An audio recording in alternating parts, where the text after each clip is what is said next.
Bismillahirrahmanirrahim. Iyyaka na'budu wa iyyaka nasta'in. Your Excellency, Mr. Imran, President of Tajikistan, Excellencies, leaders of SCO member states and observer states, Excellency Mr. Vladimir Norov, SCO Secretary General, Excellency Mr. Jamakon, Director, Executive Committee of SCO Regional Anti-Terrorist Structure, distinguished delegates, it is a pleasure to be in the beautiful city of Dushanbe for this landmark SCO summit. This moment is doubly auspicious as it coincides with the 30th anniversary of Tajikistan's independence. We extend heartiest congratulations to the brotherly people of Tajikistan. I also take this opportunity to facilitate President Imran for his wise stewardship of SCO during Tajikistan's presidentship. Excellencies, the 20th anniversary of SCO is an important juncture to reflect on our journey so far. From the watershed moments in 2001, SCO has come a long way. Guided by the Shanghai spirit, SCO has steadily grown in size and stature. Today, SCO cumulatively represents 44% of the world population, 25% of the global landmass, and 20% of the global GDP. Impressive progress has been made in strengthening SCO normative and institutional basis and in developing practical cooperation on SCO's twin planks of security and socio-economic development. While SCO has done well to respond to old and new challenges, the increasingly complex global environment and geopolitical tensions would test our resolve in the times ahead.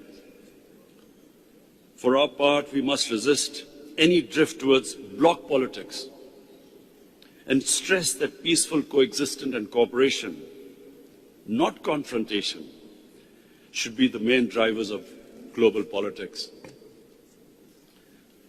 Excellencies, the COVID-19 pandemic afflicted the world in unprecedented ways. In sheer human suffering, the cost just cannot be calculated. A staggering 4.6 million people have lost their lives.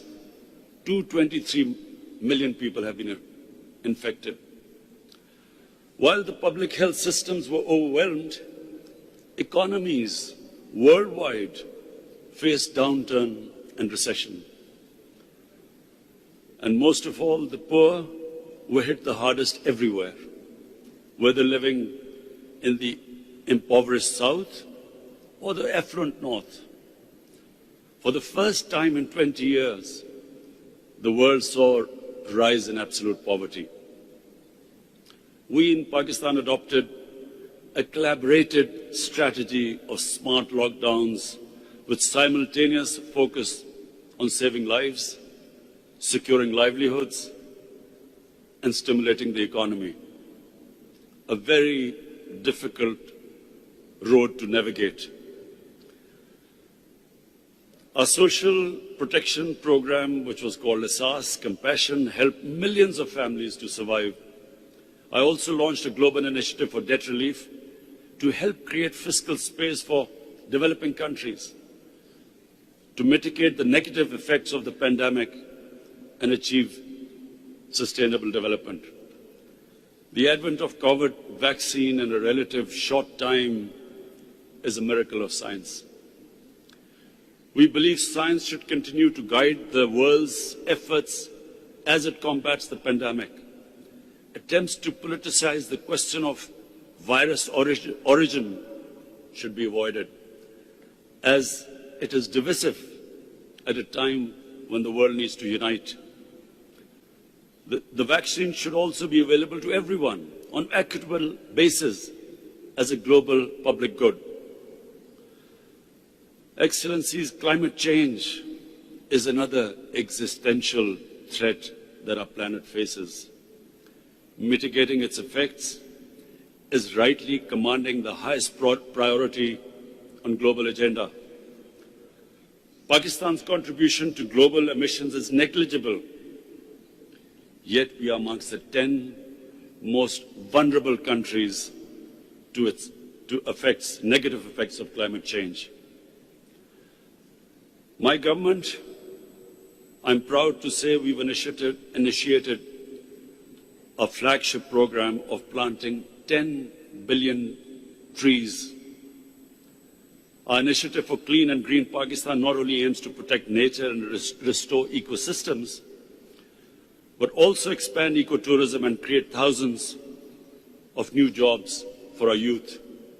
We're also committed to shifting our energy mix towards a clean and low-carbon trajectory, and are projecting 60% of our energy to be clean by 2030.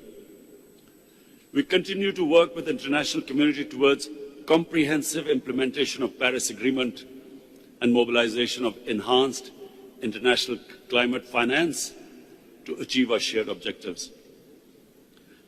Excellencies, as the world marked the 20th anniversary of 9/11 attacks, we are all reminded that despite international community's earnest efforts, the threats posed by terrorism still persist. Associating one religion with terrorism has enabled far-right, populist and supremacist groups around the world to propagate, multiply and accumulate influence. In some cases, such extremist and bigoted ideologies have ascended to capture the state power in so-called democracies. The fight against terror should not be won if we ignore that these threats and challenges, the biggest of which is state terrorism, perpetrated against people living under foreign occupation in disputed territories. For decades, Pakistan has suffered from terrorism that was planned, supported, financed, and orchestrated by state entities from across the border. Outside the active zone of conflict, no other country has suffered more than Pakistan.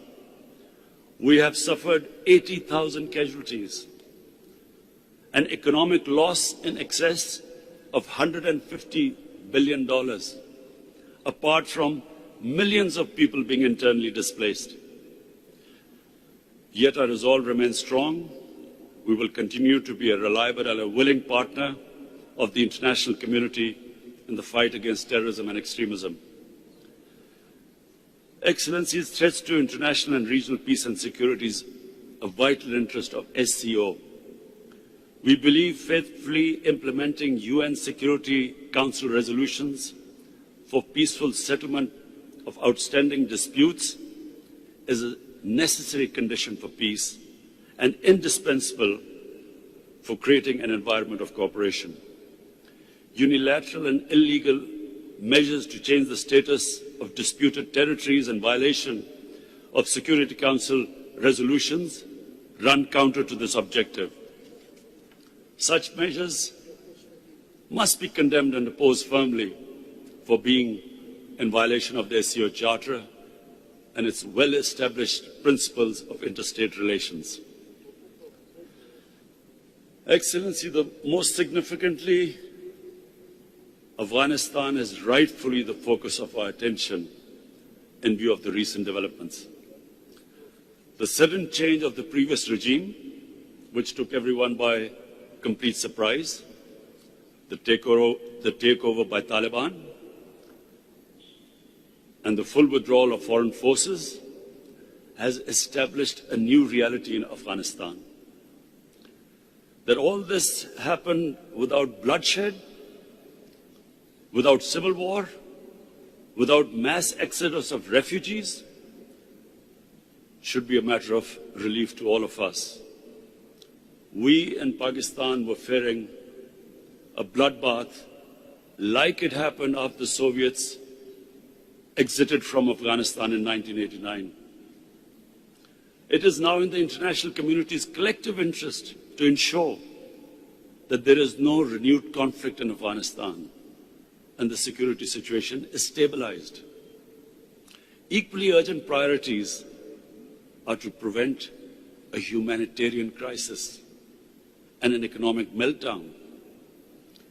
We must remember that the previous Afghanistan government survived on 75% of foreign aid.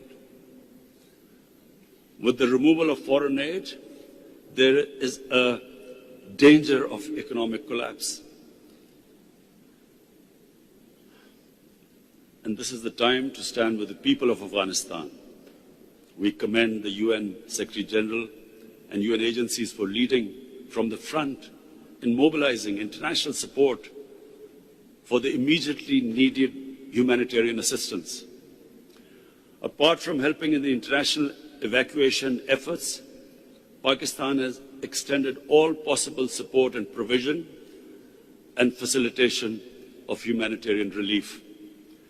Going forward, we believe positive engagement of the international community with Afghanistan is extremely important. This is a rare opportunity to finally end 40 years of war in Afghanistan. This moment should not be squandered. It would be unwise at this critical juncture to spread negativity or indulge in mischievous propaganda, as some spoilers sought to do. This will only serve to undermine the prospects of peace to the detriment of the Afghan people. For their part, the Taliban must fulfill the pledges they have made, and most of all, for an inclusive political structure where all ethnic groups, all sects of Afghanistan are represented. And this is vital for peace and stability.